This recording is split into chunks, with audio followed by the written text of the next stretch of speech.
Who do you think influences your child more? You or a stranger on the screen?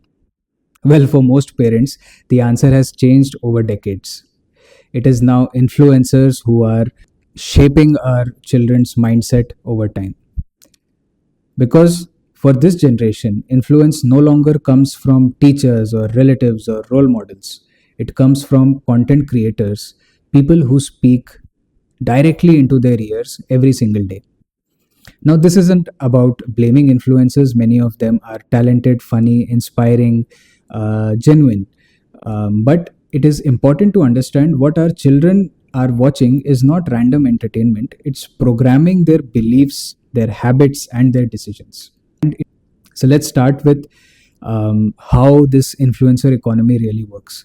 Platforms like YouTube, Instagram, TikTok run on a very simple fuel: views. Views means ad money, it means sponsorships, and it means fame. So, what gets the most views? That's not necessarily what is true or useful, but what is more emotional, what is more extreme, or what is more clickable. That's when we see titles like 10 Secrets Schools Don't Want You to Know, or something like Doctors Hate This One Simple Trick, and maybe something like The Shocking Truth About Success. See, this is called clickbait, information which is wrapped in drama. And our children who are still learning to think critically can't always tell the difference between interesting and accurate. So they start forming philosophies based on half truths. What does success mean? What does beauty mean? Even what is cool or what is worth doing as a career option. Short videos and reels, since they give the illusion of learning, they deliver strong opinions in seconds, confident voices, fast edits, big claims. But we all know that real knowledge takes time. No 30-second reel can explain you how nutrition works, or how economics works, or how mental health is affected. It cannot. But in that reel, it feels like you've done something. Instead, what we get is twisted information, content which is simplified for entertainment, not understanding. And when children consume too much of this, they start believing that opinions are facts and confidence means credibility. The result? A generation that knows little bit about everything but deeply about nothing, and forming life choices based on surface level content.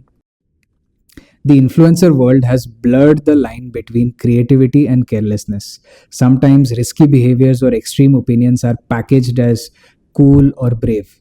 We've seen trends like dangerous stunts being performed for likes, harmful health hacks that are being shared as miracle cures, toxic attitude like arrogance, sexism, body shaming disguised as humor or a way of life.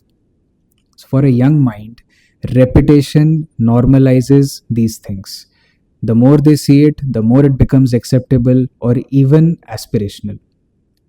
IAP recommends co viewing and active guidance, especially for the ages of children under 12. Parents are encouraged to ask, discuss, and decode what they are watching rather than silently allowing it. We have created a very simple 3 question framework in order to implement this IAP guideline at your homes. After your child has spent some amount of time on social media, let's say they have watched a reel or a vlog or a video, just ask these 3 questions. The first one is, how does this content make you feel? That means in the first question, we are trying to understand what emotion is that content generating. Second, do you think it's true? So, in the second question, we want to basically generate the habit of questioning whatever is being presented and being a little skeptical. What makes you believe it or doubt it?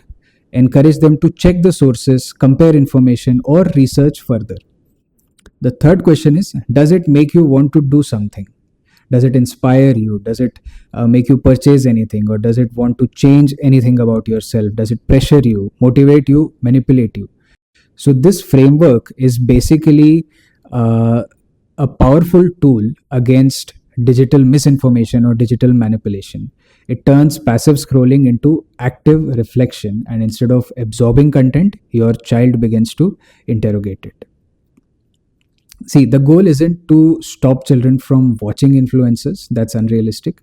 The goal is to help them watch consciously.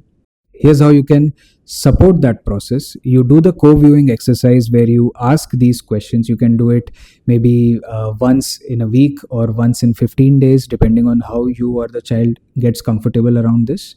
You can do it for 15 minutes every time you do it. And what you have to notice is that there is an improvement every time you are doing it. Also, you can explain the business model to your children. Tell them influencers earn through ads and sponsorships. It is okay to tell them this, and they should know the intent behind the content which they are seeing.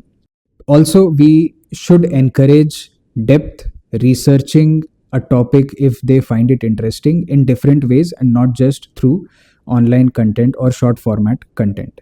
And lastly, there should be a pause rule that this is the amount of time that I'm going to spend on social media every day, and no longer is allowed. See, the biggest risk isn't misinformation, is misidentity. Children start mirroring the influences they admire, dressing, speaking, and even thinking like them.